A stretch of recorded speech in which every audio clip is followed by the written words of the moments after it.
ओम नमो भगवते वासुदेवाय। आप सभी का हमारे YouTube चैनल पर हार्दिक स्वागत है। आज हम जानेंगे पुराणों में वर्णित एकादशी का महात्म्य।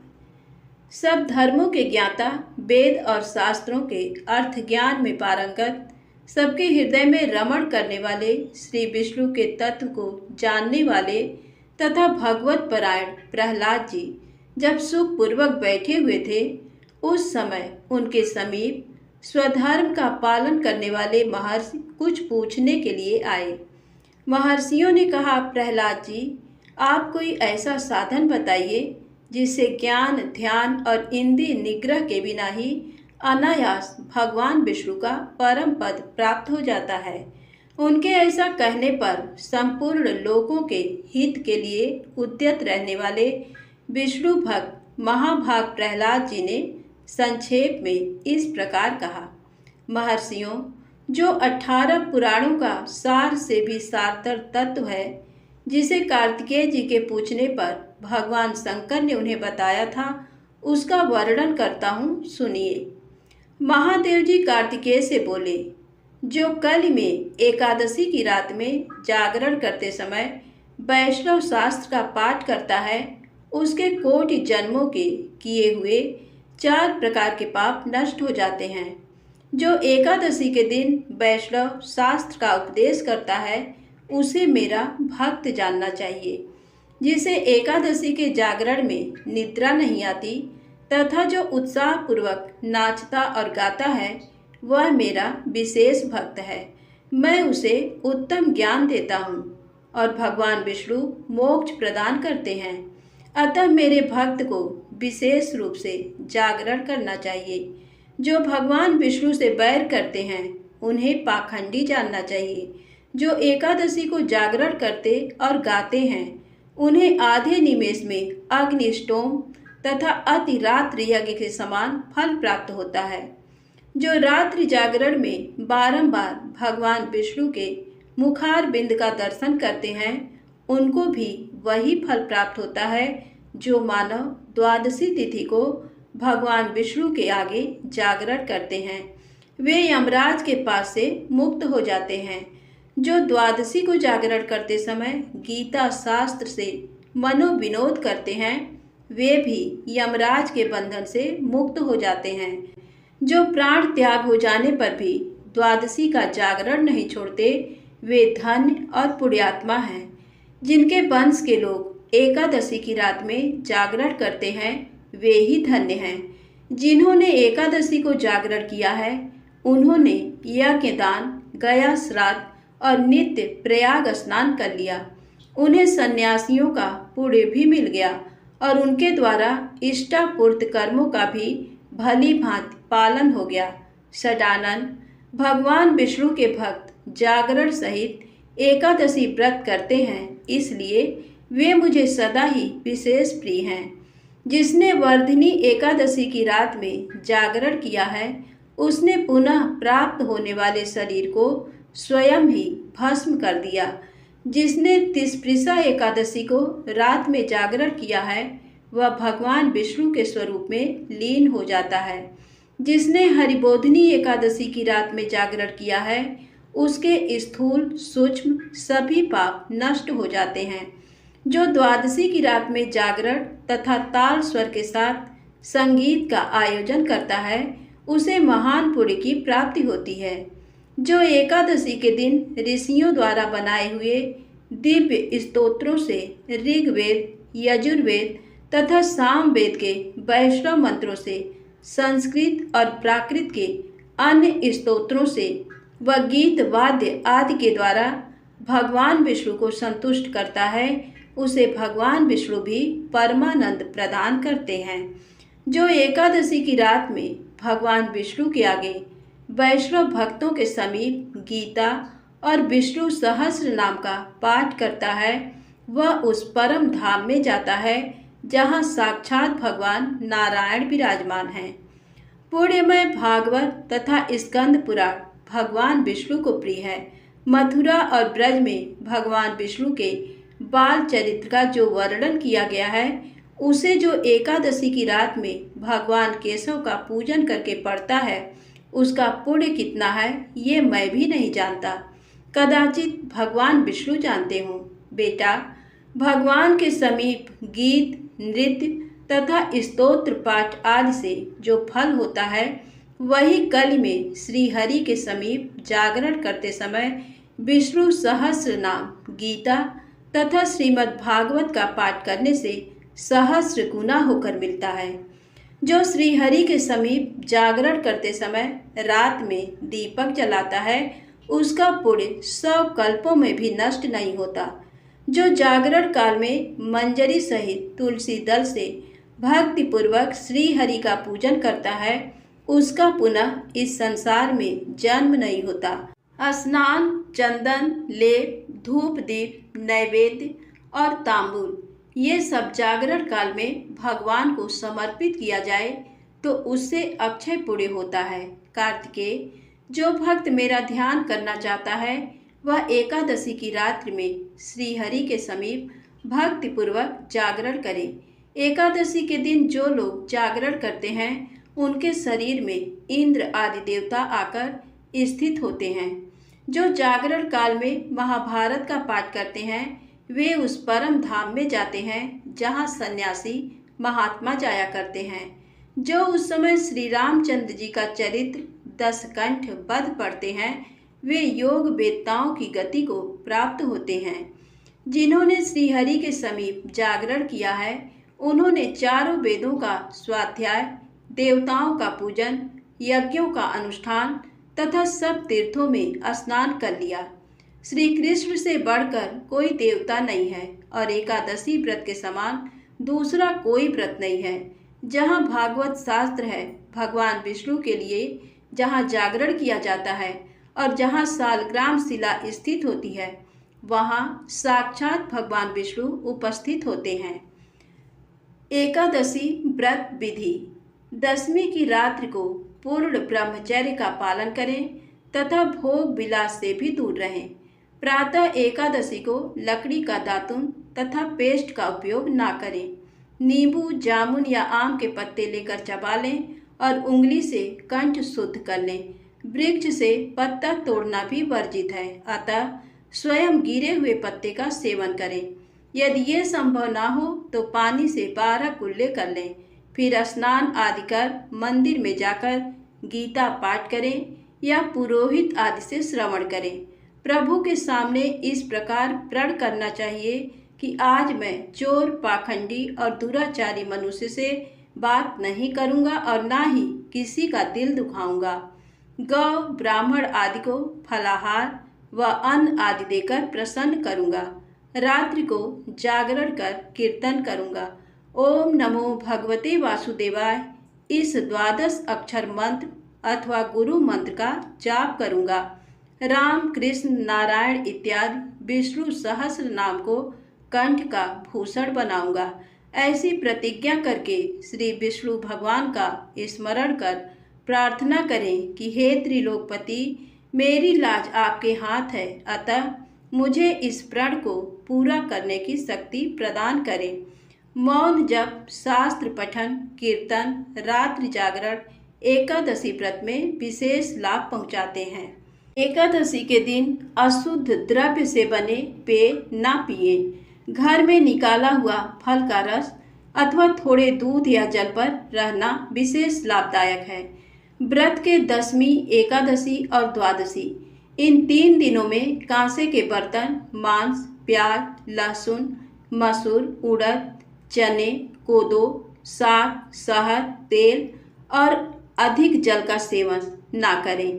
व्रत के पहले दिन दशमी को और दूसरे दिन द्वादशी को हविष्यान्न यानी जौ, गेहूँ, मूंग, सेंधा नमक, काली मिर्च, शर्करा और गोघृत आदि का एक बार भोजन करें। फलाहारी को गोभी, गाजर, सलजम, पालक, कुल्फा का साग इत्यादि सेवन नहीं करना चाहिए।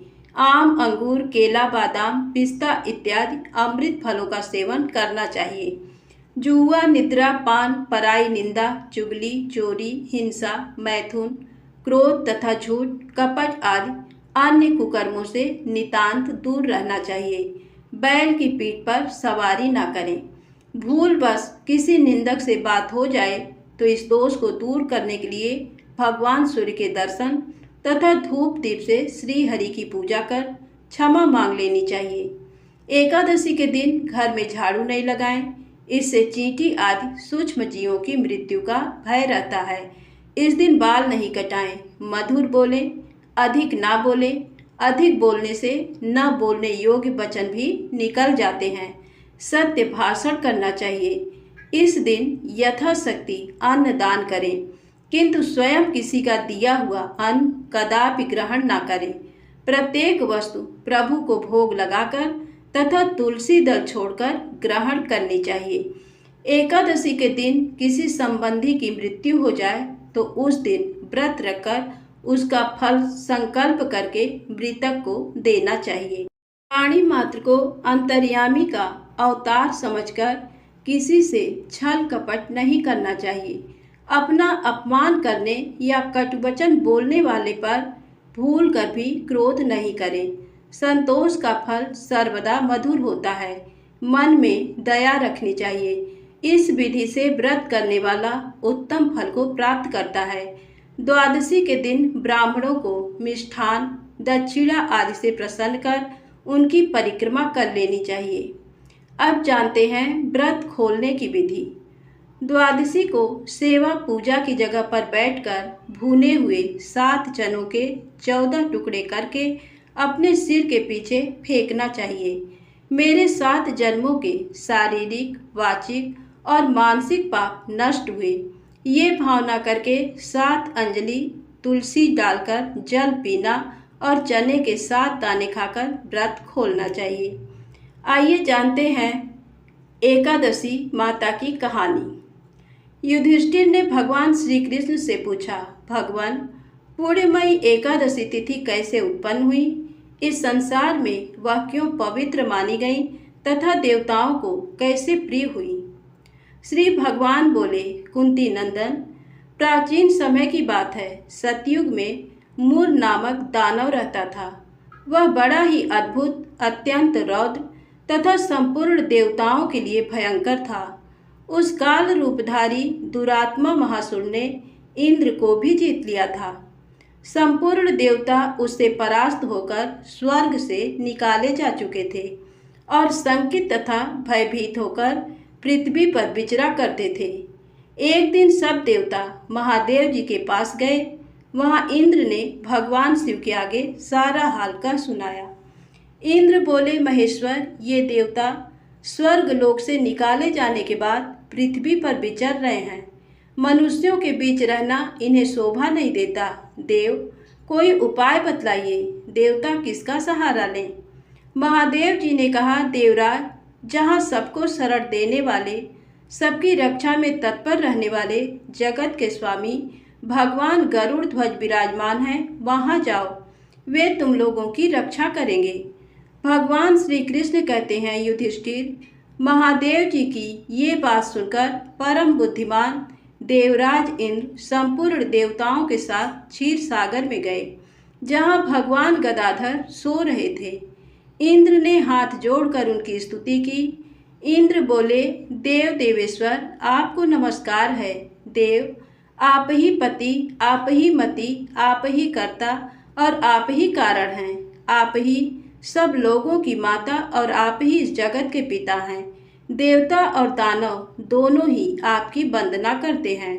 पुंडरीकाक्ष, आप दैत्यों के शत्रु हैं। मधुसूदन, हम लोगों की रक्षा कीजिए। प्रभो जगन्नाथ, अत्यंत उग्र स्वभाव वाले महाबली मूर नामक दैत्य ने इन संपूर्ण देवताओं को जीतकर स्वर्ग से बाहर निकाल दिया है। भगवान देव देवेश्वर, शरणागत वत्सल, देवता भयभीत होकर आपकी शरण में आए हैं। दानवों का विनाश करने वाले कमल नयन भक्त वत्सल देव देवेश्वर जनार्दन, हमारी रक्षा कीजिए, रक्षा कीजिए। भगवान, शरण में आए हुए देवताओं की सहायता कीजिए। इंद्र की बात सुनकर भगवान विष्णु बोले, देवराज, ये दानव कैसा है, उसका रूप और बल कैसा है तथा उस दुष्ट के रहने का स्थान कहाँ है? इंद्र बोले, देवेश्वर, पूर्व काल में ब्रह्मा जी के वंश में तालजंघ नामक एक महान असुर उत्पन्न हुआ था जो अत्यंत भयंकर था। उसका पुत्र मुर दानव के नाम से विख्यात है। वह भी अत्यंत उत्कट, महापराक्रमी और देवताओं के लिए भयंकर है।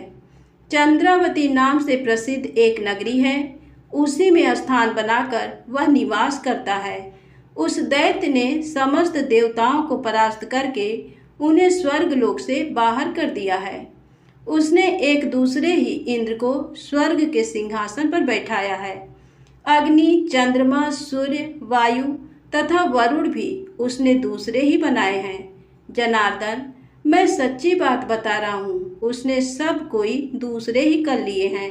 देवताओं को तो उसने उनके प्रत्येक स्थान से वंचित कर दिया है। इंद्र की ये बात सुनकर भगवान जनार्दन को बड़ा क्रोध आया। उन्होंने देवताओं को साथ लेकर चंद्रावती नगरी में प्रवेश किया।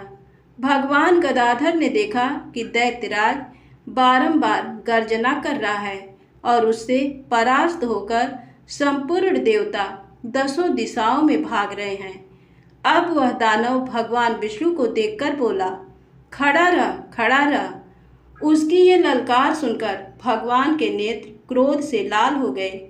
वे बोले, अरे दुराचारी दानव, मेरी इन भुजाओं को देख। ये कहकर श्री विष्णु ने अपने दिव्य बाणों से सामने आए हुए दुष्ट दानवों को मारना आरंभ किया। दानव भय से विह्वल हो उठे। पांडुनंदन, तत्पश्चात श्री विष्णु ने दैत्य सेना पर चक्र का प्रहार किया। उससे छिन्न भिन्न होकर सैकड़ों योद्धा मौत के मुख में चले गए। इसके बाद भगवान मधुसूदन बद्रिकाश्रम को चले गए। वहां सिंहावती नाम की गुफा थी जो 12 योजन लंबी थी। पांडुनंदन, उस गुफा में एक ही दरवाजा था। भगवान विष्णु उसी में सो गए। वह दानव मूर भगवान को मार डालने के उद्योग में उनके पीछे पीछे तो लगा ही था, अतः उसने भी उसी गुफा में प्रवेश किया। वहां भगवान को सोते देख उसे बड़ा हर्ष हुआ। उसने सोचा, ये दानवों को भय देने वाला देवता है, अतः निसंदेह इसे मार डालूंगा। युधिष्ठिर, दानव के इस प्रकार विचार करते ही भगवान विष्णु के शरीर से एक कन्या प्रकट हुई, जो बड़ी ही रूपवती, सौभाग्यशालिनी तथा दिव्य अस्त्र शस्त्रों से सुसज्जित थी। वह भगवान के तेज के अंश से उत्पन्न हुई थी। उसका बल और पराक्रम महान था। युधिष्ठिर, दानवराज मुर ने उस कन्या को देखा। कन्या ने युद्ध का विचार करके दानव के साथ युद्ध के लिए याचना की। युद्ध छिड़ गया। कन्या सब प्रकार के युद्ध कला में निपुण थी। वह मुर नामक महान असुर उसके हुंकार मात्र से राख का ढेर हो गया। दानव के मारे जाने पर भगवान जाग उठे। उन्होंने दानव को धरती पर इस प्रकार निष्प्राण पड़ा देखकर कन्या से पूछा, मेरा ये शत्रु अत्यंत उग्र और भयंकर था, किसने इसका वध किया है? कन्या बोली, स्वामी, आपके ही प्रसाद से मैंने इस महादैत्य का वध किया है। श्री भगवान ने कहा, कल्याणी, तुम्हारे इस कर्म से तीनों लोगों के मुनि और देवता आनंदित हुए हैं, अतः तुम्हारे मन में जैसी इच्छा हो उसके अनुसार मुझसे कोई वर मांग लो। देव दुर्लभ होने पर भी वह वर मैं तुम्हें दूंगा, इसमें तनिक भी संदेह नहीं है। वह कन्या साक्षात एकादशी ही थी। उसने कहा, प्रभु, यदि आप प्रसन्न हैं तो मैं आपकी कृपा से सब तीर्थों में प्रधान, समस्त विघ्नों का नाश करने वाली तथा सब प्रकार की सिद्धि देने वाली देवी हूँ। जनार्दन, जो लोग आप में भक्ति रखते हुए मेरे दिन को उपवास करेंगे उन्हें सब प्रकार की सिद्धि प्राप्त हो। माधव, जो लोग उपवास, नक्त भोजन अथवा एक भुक्त करके मेरे व्रत का पालन करें उन्हें आप धन, धर्म और मोक्ष प्रदान कीजिए। श्री विष्णु बोले, कल्याणी, तुम जो कुछ कहती हो वह सब पूर्ण होगा। भगवान श्री कृष्ण कहते हैं, युधिष्ठिर, ऐसा वर पाकर महाव्रता एकादशी बहुत प्रसन्न हुई। दोनों पक्षों की एकादशी समान रूप से कल्याण करने वाली है, इसमें शुक्ल और कृष्ण का भेद नहीं करना चाहिए। यदि उदय काल में थोड़ी सी एकादशी, मध्य में पूरी द्वादशी और अंत में किंचित त्रयोदशी हो तो वह तिस्पृशा एकादशी कहलाती है। वह भगवान को बहुत ही प्रिय है। यदि एक तिस्पृशा एकादशी को उपवास कर लिया जाए तो 1000 एकादशी व्रतों का फल प्राप्त होता है। जो मनुष्य एकादशी को उपवास करता है वह वैकुंठ धाम में जाता है, जहाँ साक्षात भगवान गरुड़ ध्वज विराजमान रहते हैं। जो मानव हर समय एकादशी के महात्म का पाठ करता है उसे 1000 गौदान के पुण्य का फल प्राप्त होता है। जो दिन या रात में भक्ति पूर्वक इस महात्म का श्रवण करते हैं वे निसंदेह ब्रह्म हत्या आदि पापों से मुक्त हो जाते हैं। एकादशी के समान पाप नाशक व्रत दूसरा कोई नहीं है। प्रेम से बोलें विष्णु भगवान की जय हो। दोस्तों, वीडियो पसंद आए तो कृपया मेरे चैनल को लाइक सब्सक्राइब अवश्य करें।